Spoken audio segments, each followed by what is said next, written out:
né? Mas olha só, eu quero então já irmos para o momento da palavra de Deus, para que a gente possa refletir na palavra do nosso Senhor, sermos edificados, abençoados. É um momento extremamente importante. Eu tenho a certeza que Deus vai falar ao seu coração, assim como tem falado ao meu coração, tá bom? E olha só, hoje dia 14, se eu não me engano, cadê? É dia 14 mesmo? É isso? Olha lá, me deram um ok, é dia 14. Gente, faz mais ou menos 3 meses que nós fizemos o nosso último culto presencial.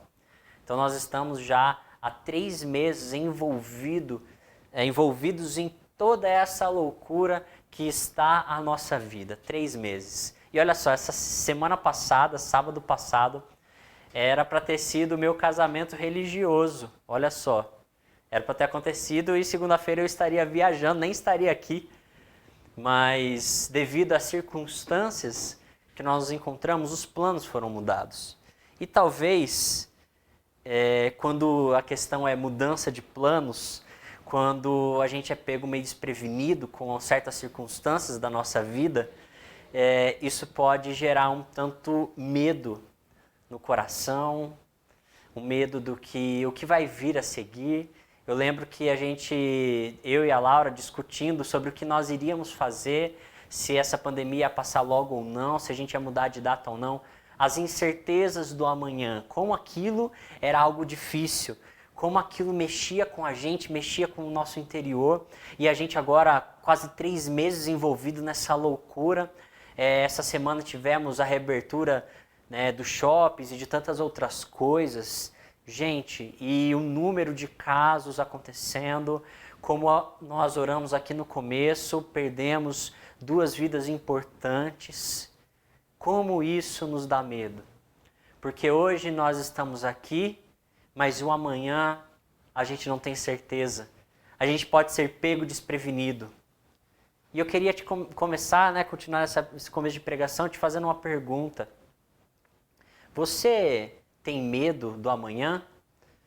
Você é uma pessoa ansiosa?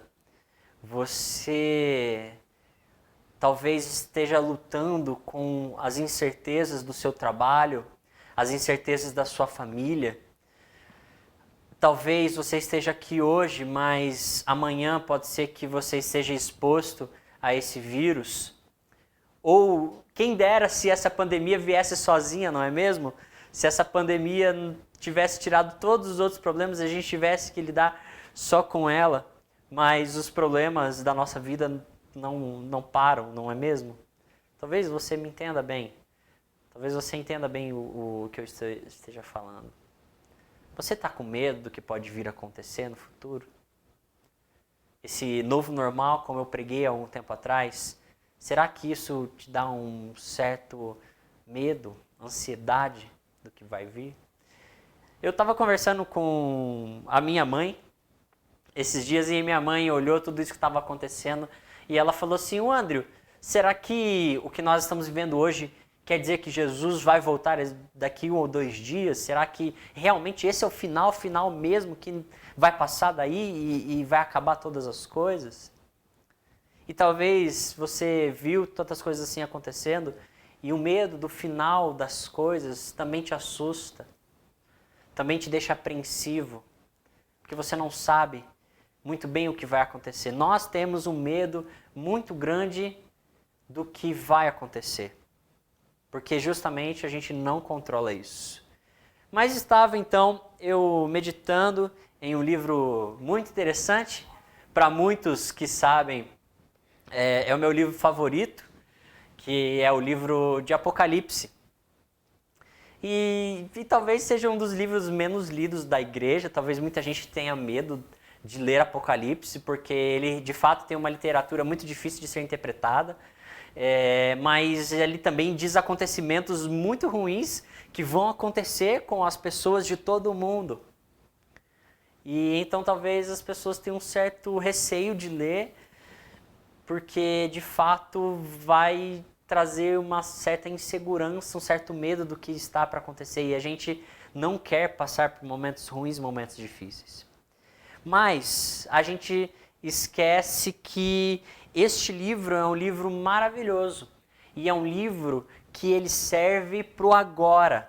Ele foi escrito há tanto tempo atrás. Às vezes a gente acha que ele só serve para o futuro, para coisas distantes, para coisas que estão longe ou que não vão vir acontecer, ou para momentos de pandemia, como a gente está vivendo, achando que é o final do mundo, que está tudo acabando, mas não.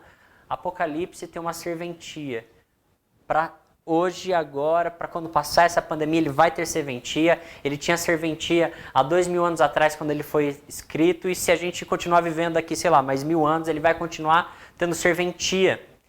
Porque ele é um livro que cuida do coração das pessoas. E ele tem algo maravilhoso para dizer para mim e para você. Mas antes de nós entrarmos no texto, eu quero te dar um pouco de contexto. Quando João escreve Apocalipse, uma revelação dada a ele escreve este livro destinando a escrita às 7 igrejas da Ásia Menor. Por que 7 igrejas? O que ele queria com isso? O que está sendo dito? Por quê? Gente, porque essas igrejas da qual ele escreve, elas estavam em cidades específicas que tinham cortes romanas.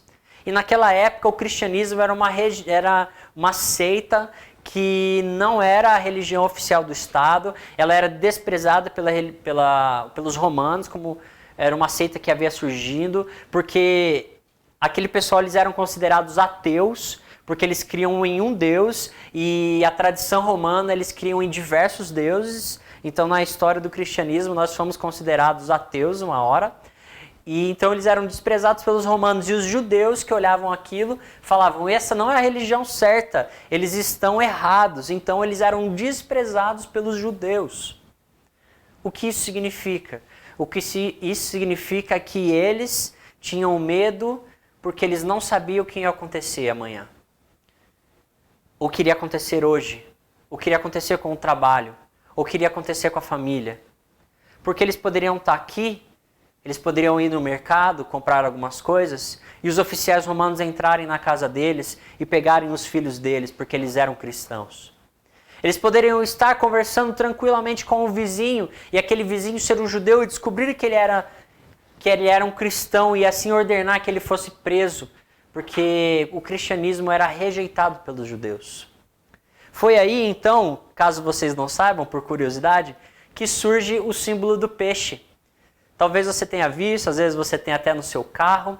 O que acontecia? Naquela época, para eles identificarem quem era cristão, eles chegavam, conversavam um com o outro, e com o pé direito, que aqui não dá para vocês verem o meu pé, com o pé eles faziam um semicírculo, com o pé assim.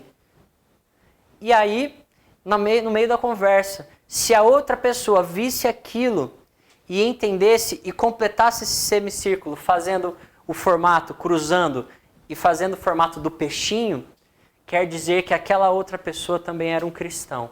E eles poderiam conversar tranquilamente a respeito de Jesus e aquilo que Jesus havia feito na vida deles. Se a outra pessoa não completasse, era porque aquela pessoa não era cristã. O peixe, por que o peixe? É só uma curiosidade rapidinho. É porque no grego ela significa ictus. E quando você traduz, ele vai dizer que Jesus Cristo é Senhor e Salvador. É um anagrama lá para a palavra do peixe. Tá vendo a dificuldade que eles tinham? Eles poderiam ser mortos a qualquer momento, eles poderiam perder tudo a qualquer momento. E é para essas pessoas que Apocalipse está sendo escrita. E é para a gente que Apocalipse está sendo escrito. E olha que maravilhoso que João vai falar, lembrando que João, ele também foi exilado por pregar o evangelho. Ele estava perdido numa ilha, sozinho, por pregar o evangelho. E olha o que ele fala. Olha que maravilhoso, gente. Acompanha comigo aí, Apocalipse 1:3, diz assim, feliz é aquele que lê as palavras desta profecia. E felizes são aqueles que ouvem a sua mensagem e obedecem ao que ela diz, pois o tempo está próximo. O que eu quero então ressaltar aqui para mim, para você, é que é possível ter felicidade no meio da adversidade.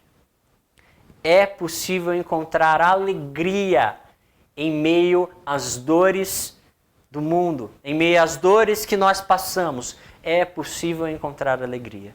É a primeira coisa que ele fala: felizes são aqueles que leem, que guardam, que praticam as palavras deste livro.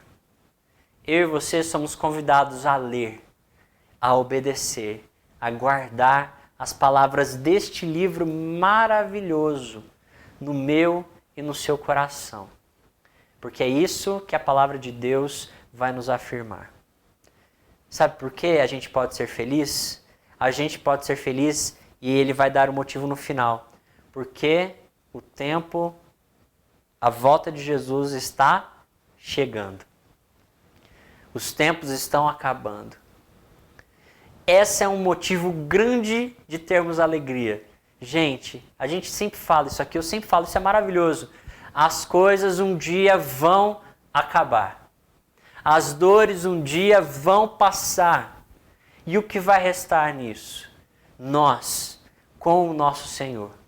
Nós, com o nosso Deus maravilhoso. O jogo está ganho, está no segundo tempo, 45 minutos do segundo tempo, está 5-0, Deus é o árbitro, Ele sabe o que faz. A gente ainda está no jogo, ele não acabou, mas a vitória já está garantida. Não tem como o time adversário marcar gols, não tem como o time adversário ameaçar a vitória, não tem. Ele já se entregou, ele já está derrotado. Então, porque um dia estas coisas vão passar, isso pode nos dar felicidade. Paulo entendeu muito bem essa verdade. Ele vai dizer que ele aprendeu a viver contente. E talvez o versículo já tenha aparecido aí na sua cabeça. Talvez o texto já tenha brotado nele na sua cabeça. Paulo aprendeu a viver contente em toda e qualquer situação. Paulo entendeu essa grande verdade. Nós podemos olhar para a adversidade, para os momentos difíceis, e nós podemos ter alegria. Quero te dar mais uma informação. Gálatas 5:22 vai dizer que o fruto do Espírito, e ele vai dar várias características, e um deles é alegria. Alegria. É possível viver feliz na adversidade, guardando as palavras deste livro, guardando as palavras de Deus no coração, guardando as promessas de Deus no nosso coração. Então eu quero te contar a história do Horácio. O Horácio era um cara legal. O Horácio, ele era casado, tinha 4 filhas, estava tudo bem. Ele tinha uma vida boa, ele tinha seus negócios na cidade. E então um dia ele ouviu que um amigo seu, um pregador, ele iria pregar em uma cidade da Europa. E ele então falou com a sua esposa, falou assim, vamos viajar para lá, vamos viajar, sair aqui dos Estados Unidos, vamos para a Europa, vamos encontrar esse nosso amigo, vamos ouvi-lo pregar. Vai ser um ótimo momento, vai ser uma oportunidade única, nós temos condições, vamos fazer isso. A viagem estava marcada, estava tudo certo. De repente, talvez você tenha escutado essa história já, de repente um incêndio chegou na cidade deles. E este incêndio destruiu por completo todo o trabalho do Horácio. Tudo que ele fazia, o prédio onde ele trabalhava, queimou tudo. Acabou com o sustento financeiro dele. Acabou com os sonhos, com os planos, com o projeto que ele tinha. Acabou. E aí então, de viagem marcada, ele vira para sua esposa, para suas filhas, e ele fala assim, gente, vão para lá, tá tudo marcado, o navio já tá com a passagem comprada, vai para lá, fiquem tranquilos, vai para lá, eu vou aqui resolver as coisas, eu vou tentar fazer o que eu posso aqui no trabalho. Então, sua mulher, suas filhas embarcam no navio e vão embora, vão para lá, vão para a Europa. E ele então, resolvendo as coisas do trabalho, recebe uma carta da sua esposa. E nessa carta da sua esposa, ele descobre que o navio onde elas estavam, sua esposa e suas filhas, bateu em um outro navio, naufragou. E a única pessoa que sobreviveu neste acidente foi a sua esposa. E o recado dizia: salva, porém só. Aquele homem, num curto período de tempo, perdeu suas filhas, perdeu seu trabalho, seu sustento, perdeu tudo que ele poderia colocar como base da sua vida. Ele perdeu. Horácio, então, decide se encontrar com a sua esposa. E a história diz que durante esse trajeto, ele escreveu uma canção. E ele escreve uma canção maravilhosa. E a canção diz mais ou menos assim: se paz a mais doce me deres gozar, se dor a mais forte sofrer, ou seja o que for, tu me fazes saber que feliz com Jesus eu sempre sou. E talvez você esteja aí cantarolando na sua cabeça o restante da música. Ele escreve a música conhecida como Sou Feliz. Se você é de igreja, com certeza você já ouviu muito esse hino. Muito. Horácio, no momento de maior adversidade da sua vida, descobriu que ele poderia ser feliz. Ele poderia ser feliz. Por quê? Porque ele sabia que as coisas aqui são passageiras. E ele sabia que Jesus estava com ele. Por isso, ele poderia ser feliz. Mas o texto vai continuar nos dizendo algumas coisas, e então eu me faço uma pergunta: por quê? Por que eu posso me alegrar ao ler as palavras deste livro? Por quê? Por que as palavras deste livro? Como assim? O que elas têm de tão especial? O que elas têm de tão maravilhoso? E a resposta para isso é que ele vai dizer que este livro é uma profecia. Ah, André, então estamos falando apenas do futuro? Não. Às vezes a gente entende profecia de uma maneira errada. Falei um pouco disso na quarta-feira. Gente, primeiro, quando nós falamos sobre profecia, a primeira coisa que quer dizer que isso é palavra autêntica de Deus. Isso vem do Antigo Testamento.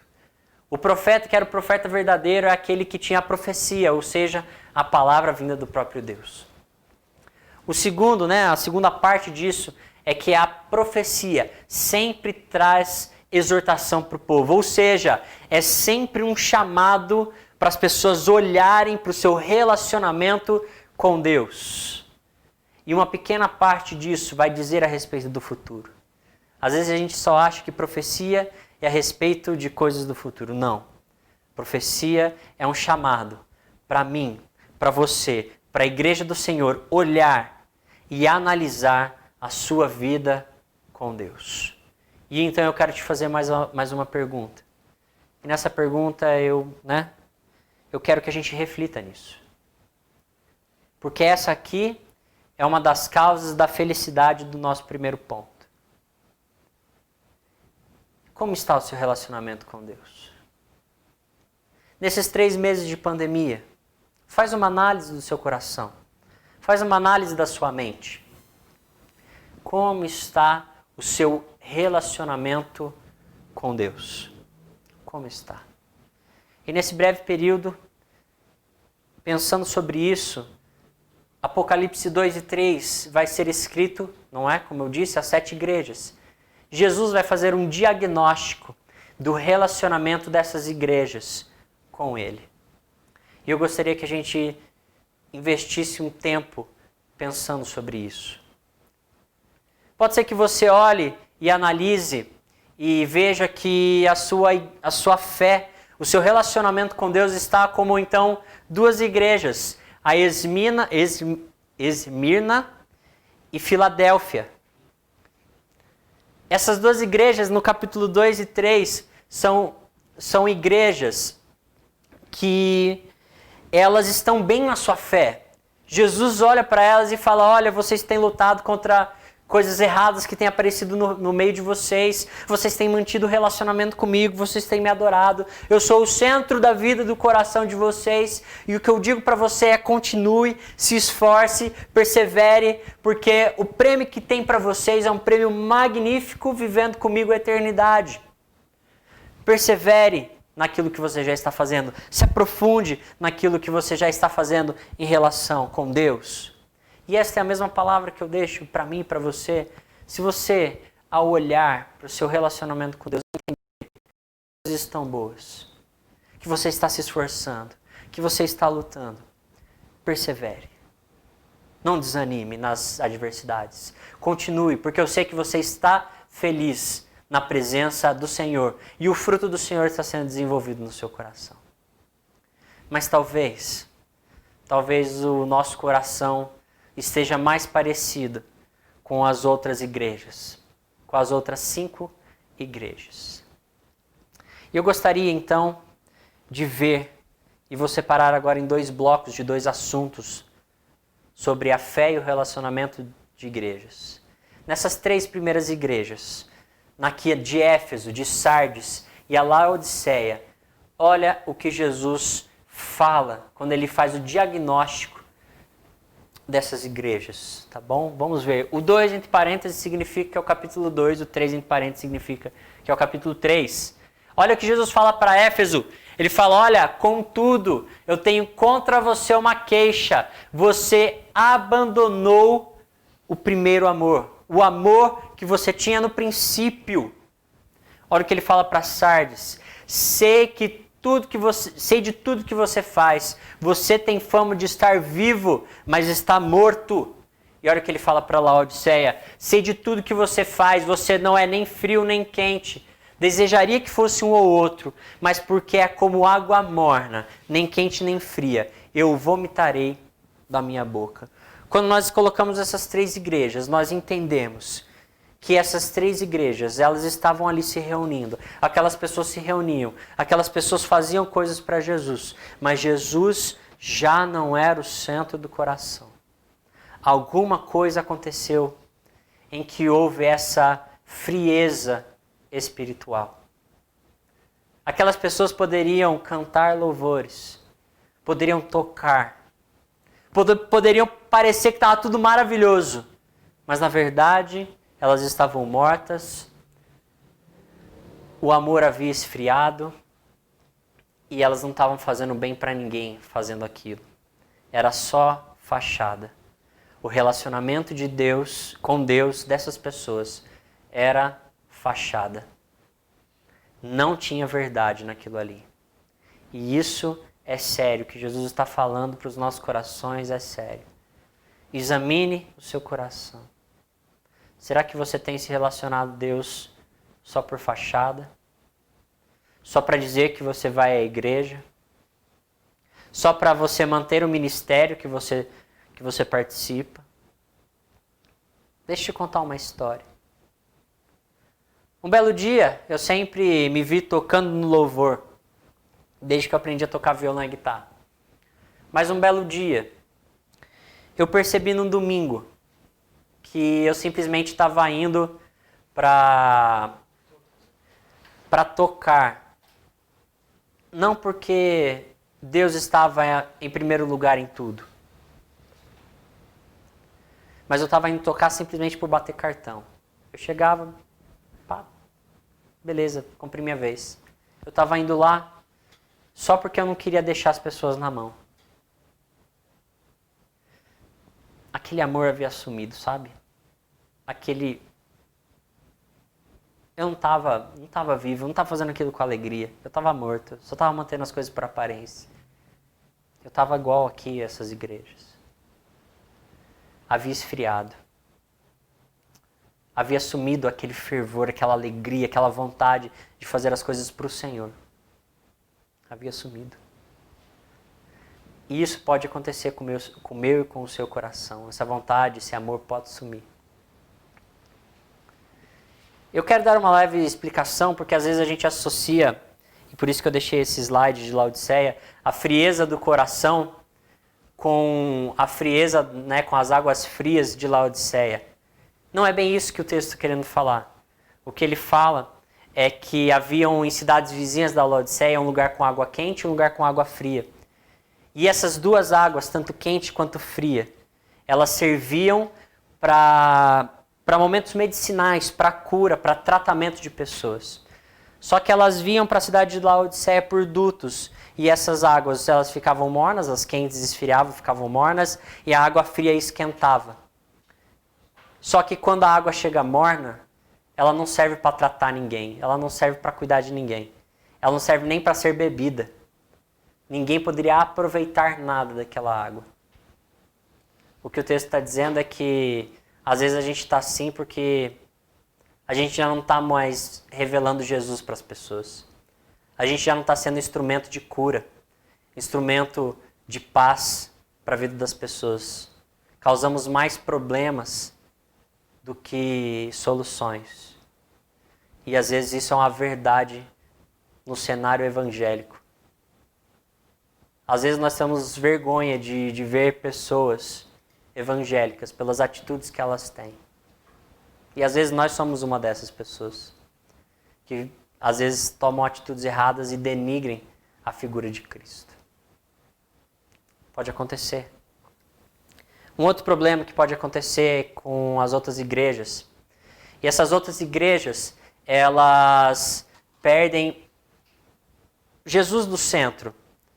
E então, ensinos errados começam a entrar na igreja.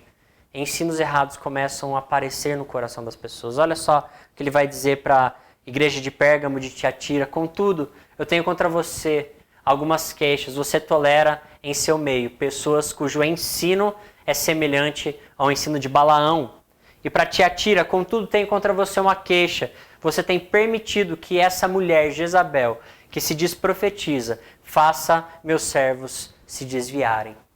Pessoas que ensinam coisas contrárias à Bíblia. E eu fico pensando, de onde será que nós temos nos alimentado? Quem tem alimentado a minha vida, quem tem alimentado a sua vida, o que nós temos ouvido? Quem tem aconselhado as nossas vidas? Quem tem nos ajudado nesses momentos difíceis?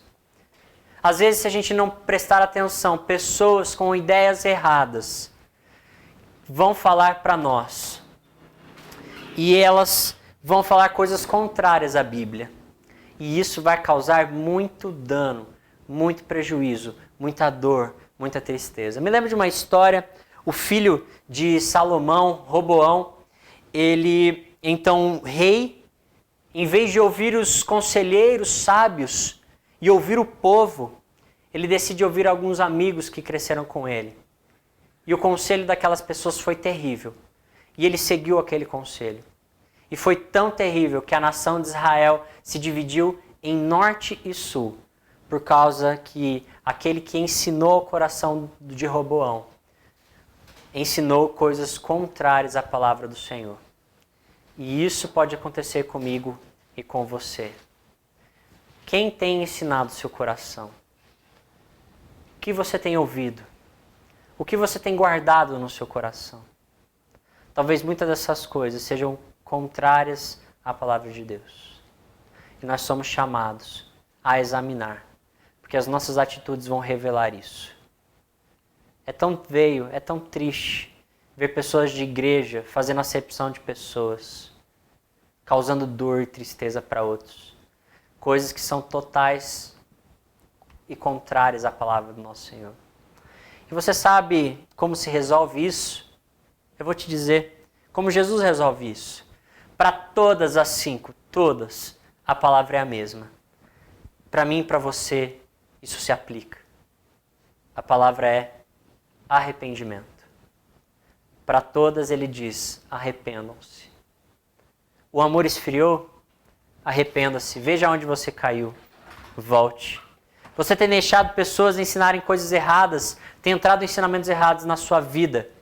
Se arrependa, volte para a palavra de Deus. Se você está morno e você não está sendo usado como bênção de Jesus, se arrependa, volta, volta. Esse é o chamado para mim e para você. para a gente olhar para a cruz, para a gente olhar para Jesus. É justamente por deixarmos Deus que Ele precisou vir. Foi justamente porque nós nos afastamos de Deus, nós tiramos Deus do nosso foco, que Ele precisou vir nos resgatar, porque a gente nunca ia olhar para Ele. Ele veio se entregar por mim e por você. Ele veio se entregar por mim e por você. Olhe para a cruz, olhe para o sacrifício, olhe para aquilo que Jesus fez. Ele nos chama de volta. Ele nos chama para vivermos uma vida intensa, feliz, alegre com Ele. Ele nos chama para isso. Se arrependa. Esse é o chamado para mim e para você. Arrepender. Irmãos, esse é um desafio para a gente. Porque dizer que estamos errados é muito difícil. É muito difícil. Mas nós precisamos. Aonde será que nós caímos? Nós precisamos voltar. Nós precisamos voltar para Deus. E eu quero então fazer deste momento um momento prático. Porque não há como falar sobre voltar e arrepender-se, senão na ceia do Senhor. Senão à mesa com o nosso próprio Deus. Paulo vai dizer que o homem, diante dessa mesa, deve examinar a si mesmo. O homem, a mulher, o crente, deve examinar a si mesmo e voltar, e crer, e retomar a vida com Jesus, e caminhar com Jesus. E neste momento eu gostaria que a gente fizesse isso. Uma demonstração prática do nosso relacionamento com Deus, do arrepender-se que Deus nos chama a ter. E é para isso que nós estamos aqui. E nós iremos participar deste momento tão único e tão sublime. Apocalipse 19 vai dizer que felizes, muito felizes são aqueles que participam da ceia das bodas do Cordeiro. É claro, as bodas do Cordeiro vão acontecer na eternidade. Mas enquanto essas bodas e essa ceia maravilhosa não chega, nós estamos com a ceia que o Mestre instituiu para que a gente pudesse viver agora. Esperando por essa ceia lá no céu. Quando participamos dessa mesa, nós antecipamos, nós trazemos à vista a ceia que vai acontecer lá no céu. A ceia das bodas do Cordeiro, que venceu a morte, que venceu a tristeza, que venceu o mal. E no nosso relacionamento com Ele, nos permite viver. Nos permite alegria. Na frente de toda e qualquer circunstância que possamos passar.